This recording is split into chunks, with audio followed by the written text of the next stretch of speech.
Bonjour à tout le monde, on se retrouve dans ce magnifique lieu où je fais mes vlogs et j'ai une mauvaise nouvelle pour moi et pour vous au niveau des vlogs, c'est qu'en rentrant dans le bois, je me suis aperçu qu'il y a une pancarte actuellement où c'est marqué que c'est interdit de rentrer maintenant puisqu'il y a un chantier qui va se faire, et donc je pense qu'ils vont raser ce petit bois là pour faire des maisons. Et j'en ai gros sur la patate parce que c'est un bois qui est vachement agréable, où je me ressource souvent. Et donc voilà. Donc il y a de grandes chances, malheureusement, qu'ils rasent tout pour faire du goudron, du béton et des maisons. Voilà. Donc voilà pour les mauvaises nouvelles. Allons sur les bonnes nouvelles. Donc aujourd'hui, avec du retard, je vous fais le vlog du village abandonné. Donc j'ai mis un peu de temps pour vous le sortir. Ça fait 2 semaines que je n'ai pas fait d'investigation, mais une investigation est en préparation. Vous allez voir, c'est, on va dire que c'est très chouette. C'est un lieu très chouette où il y a énormément de ressentis, où il se passe pas mal de choses. Vous verrez par vous-même, j'y suis allé en repérage et j'ai eu de sacrés résultats déjà, 2 jours. Donc de nuit, ça va pousser à mort, je pense. Voilà. Donc, le village abandonné. Sympa hein, comme petite vidéo. Donc à l'époque, il n'y a pas si longtemps, il y a 2 semaines de ça, je crois. Oui, 2 semaines de ça. Je suis parti avec l'équipe, je suis parti avec un membre de l'équipe de MP79, dont Ludivine, de l'équipe.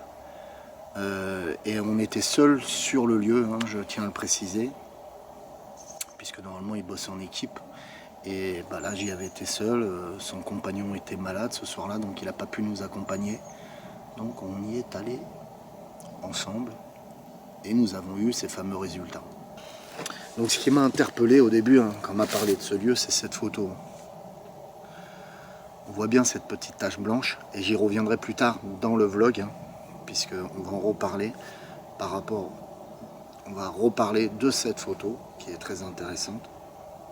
Donc voilà, j'ai fait aucune expertise, hein, je tiens à le dire, j'ai fait aucune expertise sur la photo, je leur fais confiance à 100%. Donc voilà, aucune analyse, machin, etc. Je n'ai pas besoin, d'ailleurs je ne suis pas un professionnel de la photo, mais pour moi, oui, elle est 100% authentique. Alors, comme vous avez pu le constater, hein, dès le début, on entend des bruits de pas.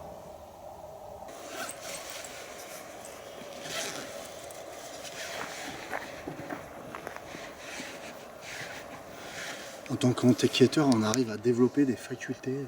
Tu as entendu quelque chose? Oui.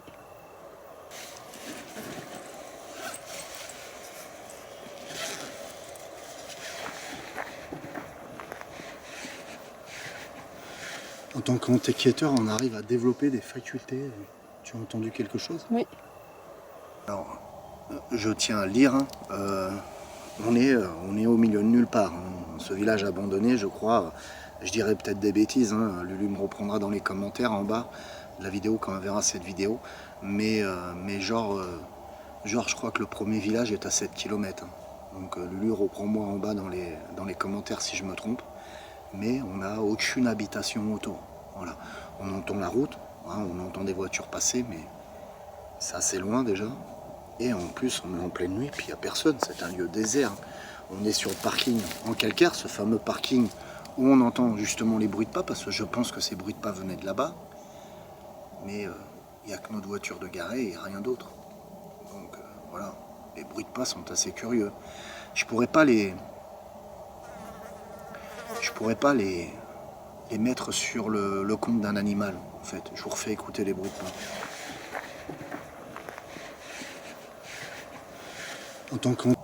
Pour moi, ce n'est pas le bruit d'un animal à 4 pattes qui marcherait. Ça fait pas ce bruit-là. Donc c'est assez curieux. Voilà. Donc, pas d'explication pour les bruits de pas. Mais pour moi, je pense qu'on est surveillé à ce moment-là. Et que les bruits de pas, c'est les bruits de pas d'entités en fait qui se manifestent et qui font du bruit physiquement. Pour nous montrer qu'ils sont là et qui se manifestent et qui nous regardent, qui nous observent, qui nous jaugent peut-être. Et donc voilà, c'est assez curieux.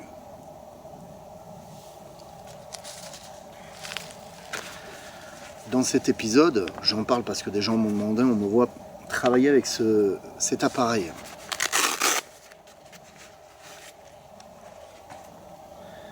Cet appareil s'appelle un Melmètre.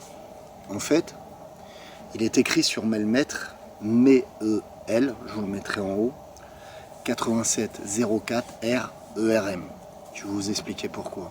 Le Mel, pour le nom, pour le prénom d'une jeune fille qui s'appelait Mélissa, qui est décédée en 2004, et donc le 8704 pour la date et le décès, la date de décès, la date de naissance et la date de décès, donc 1987 à 2004. Cet appareil a été conçu par le père de Mélissa. En fait, il voulait rentrer en contact avec elle, qui était noyé de chagrin et qui voulait avoir des réponses, certaines réponses, qui voulait tout simplement contacter sa fille. Et donc c'est pour ça qu'on a appelé, enfin c'est pour ça qu'il a appelé le Melmètre, Melmètre en fait, et donc du prénom de Mélissa. Donc vous me voyez avec. Alors le ERM, c'est parce que j'ai un capteur ERM dessus, un capteur de mouvement. Donc voilà. Donc pourquoi je me balade dans l'investigation avec l'antenne dépliée comme ça, un peu partout. Premièrement parce que, comme j'ai parlé, il y a un ERM. C'est-à-dire qu'on fait comme ça. J'ai peut-être enlevé la pile. Voilà, j'ai pas enlevé la pile. Donc si je me balade avec l'antenne dépliée, si je croise une entité, si l'entité veut se manifester et venir à mon contact, elle fera sonner l'appareil. De plus, il est équipé d'une sonde thermique qui se trouve ici. Donc vous avez pu voir, hein, je vous parlais souvent de baisse de température. Et donc cette sonde thermique va vous aider à voir s'il y a une baisse de température flagrante. Quand je parle de flagrante, c'est à partir de moins... Il faut qu'il y ait au moins 2 degrés, voire 3 degrés qui baissent d'un seul coup. Hein, quand je parle de flagrante. Voilà, c'est vraiment, il faut que ça baisse d'un seul coup. Et donc ça vous aide aussi à voir s'il y a une manifestation. Et dedans, vous avez ce fameux capteur EMF, en fait, que vous avez dans le K2, que vous connaissez tous, je le mets en image là, que vous connaissez tous, qui réagit à l'électromagnétisme, en fait. Et donc, dedans aussi, vous avez un capteur électromagnétique, et donc si le capteur monte, eh ben, vous êtes peut-être en présence d'une entité, tout simplement, voilà.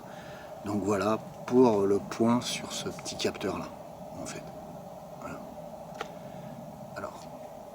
Je souhaitais faire la parenthèse dessus et vous expliquer l'histoire de ce petit appareil.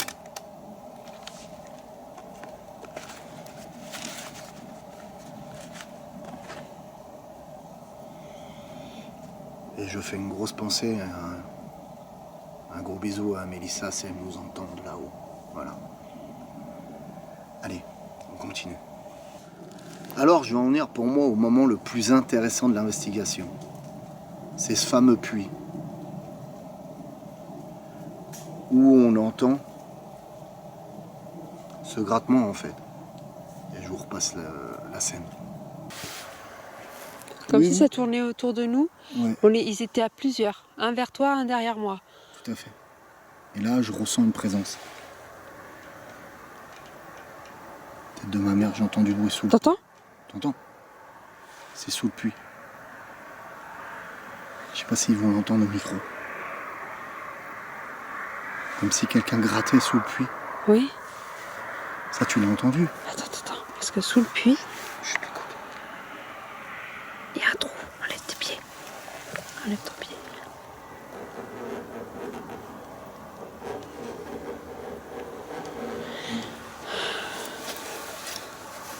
Essaye de capter là, à la lumière.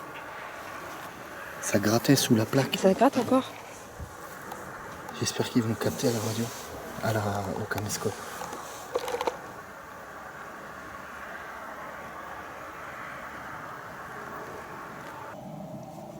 Je vois aucun animal dans un puits qui pourrait faire ce bruit comme ça. Crac, crac, crac.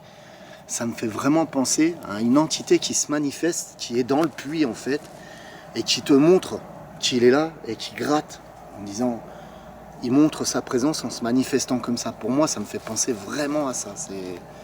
C'est vraiment impressionnant. Et je pense réellement qu'il y a une entité qui est coincée dans la pluie. Pourquoi pas une personne morte, je ne sais pas. De plus, ce qui est intéressant, comme je vous disais tout à l'heure, on va revenir sur la photo de Greg et Lulu. Je crois que c'est une médium de leur équipe qui est sur la photo. Et là, on se rend compte d'une forme blanche. Et cette photo a été prise devant le puits. Et on voit une petite forme blanche comme une petite fille, enfin un petit enfant.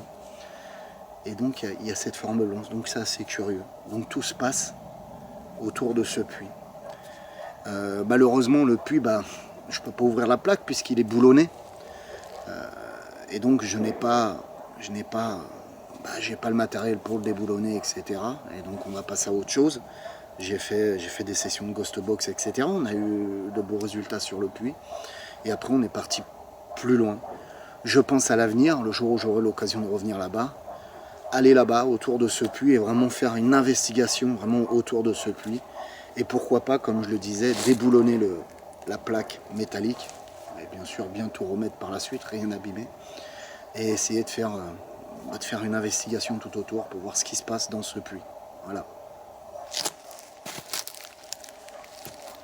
Mais pour moi, j'insiste sur ce fait-là, pour moi, c'est un fait paranormal. Pour moi, il y a une entité qui a été coincée dans ce puits, qui est morte peut-être dans ce puits, et qui a voulu montrer sa présence en grattant sous la plaque métallique.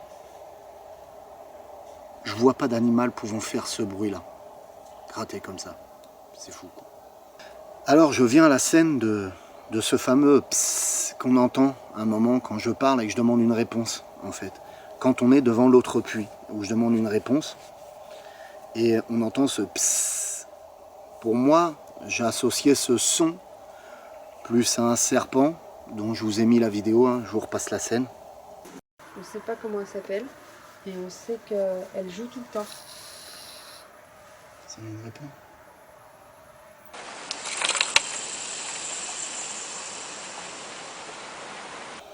Et donc pour moi, j'ai associé plus ce PVE, plus tout simplement un serpent qu'on dérangeait et qui sifflait.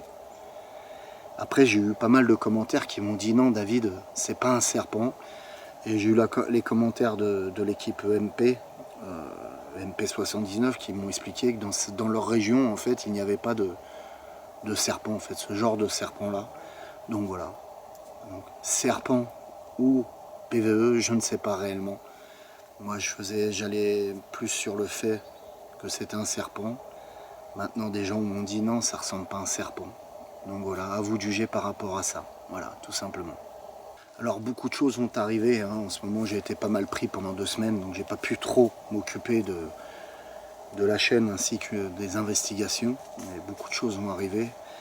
Et voilà, vous êtes tous toujours aussi nombreux à me suivre et à vous abonner. Et ça, je vous en remercie.